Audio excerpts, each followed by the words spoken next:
Hi everyone, happy Friday. We made it through all of our amazing things we're learning and writing. So today, I hope you enjoyed that video from Jack Cartman on vivid verbs, how important it is to have strong words so your story is not a snooze fest. Sorry, a snooze fest. You know, I call them when I fall asleep because I'm bored. So we're going to learn a little bit about verbs you just did and how important those vivid verbs are to get into your writing. And then today you're going to have the opportunity to add some vivid verbs or some strong verbs in your own writing. Hopefully you're able to print the attachment I attached on today, the worksheet, strong verbs. Now it's color on your screen. Mine printed black and white, but you've got it printed in color. If you're not able to print, hopefully you can take a couple of these boxes and write them in the back of your writing journal to help you remember what strong verbs are. That's something I would like for you to do.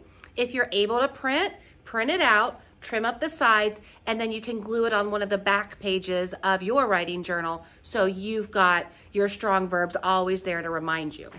So right now what we're gonna do is I'm gonna model, like I always do, putting in strong verbs in my piece of writing, and then you will have the opportunity when I'm done to add strong verbs in all of the stories you've written to really bring that last piece, that last pop to life. So next week, you are going to be able to choose a story and rewrite it, and then we're gonna have a fun author's chair on Thursday and Friday. So we'll talk more about that next week, but we really wanna get our pieces of writing as strong as we can. I'm just gonna move my camera around a little bit, and I'm gonna pull up my Bennett story, or no, my bike riding story, sorry. And for those of you who can't print, I just wanna show this real quick. Different strong words for walked, that's really important. Roamed, galloped, wandered around, ran. I know a lot of you use that word ran in your stories a lot, so here's some great, they're called synonyms, words that mean about the same thing. Some different synonyms for ran: sprinted, dashed, bolted, that is a good one. Jumped, leapt, sprang, hopped, bounced, made, prepared, crafted, accomplished. So there's lots of good ones on here. Although mine is kind of dark, you can't probably read that. There, you can probably read some of those. Different words for sad, those are good. Looked, you're using those words a lot. Friend, good. Different words for love: admire, adore, cherish. Different words for like. Happy, that's a good one. Down there, happy. Everybody should be looking down at happy. Okay.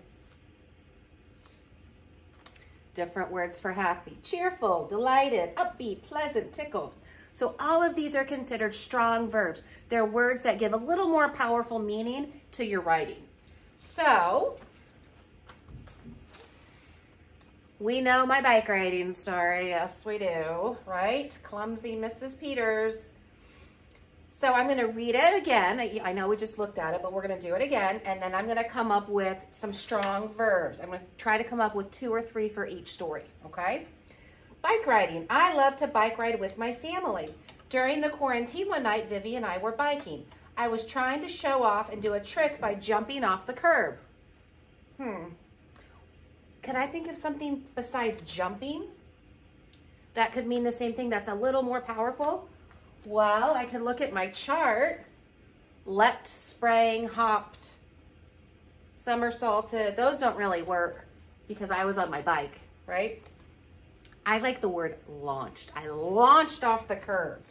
So what I'm gonna do is right above my word jumped, I'm gonna write, see again, that's another reason why we skip lines. I'm gonna write the word launched. Okay, I'm gonna write the word launched. Sorry, my keys are bumping me. Okay. I was trying to show off and do a trick. What does that mean? That's like saying I went to the door. Did I walk to the door? Did I run to the door? Did I dart? Did I dash? Did I do flip-flop or somersaults to the door? I'm going to do a trick. How about the word perform? I'm going to perform a trick, okay? I like that. So I'm going to reread that sentence to see if it sounds a little more powerful. I was trying to show off and perform a trick by launching, I-N-G, excuse me, off the curb. Well, it didn't work and I completely busted. My bike was all bent and I hurt my legs and elbow. Well, let's see, that verb hurt. Remember, verbs are actions. I hurt my legs. There's all kinds of ways you could get hurt, right? You could break a bone, you could scratch them, you could be bleeding. So I'm gonna change the word hurt into the word scratch. I scratched my legs and elbow. Seriously, I had the biggest bruises on my leg. I even have a scar now on my elbow from my epic bike fail. My bike was so twisted that I couldn't ride it. I cried, call Dave. Vivi had to call Mr. Peters to come get us. Come get us. Well, did he take his airplane? Did he take his jet ski? Did he take his motorcycle? No, he drove his car. Had to call Mr. Peters to come get us, to drive over to pick us up. Okay? So again, one, that's why we reread. And two, we're trying to make it more powerful by adding all of the amazing things that we've come up with. So your job now is to go back into your stories and add strong verbs, vivid verbs, okay? Remember, verbs are the action. If you can print this, go ahead and print it. If you can print this, go ahead and print it and glue it in the back of your writing notebook. That way you always have a great list of strong verbs. If you can't print, pick out maybe 4 of the ones that you use the most, like the words walked, jumped, love, happy, and sad, and write those in the back so you've got good strong verbs, okay?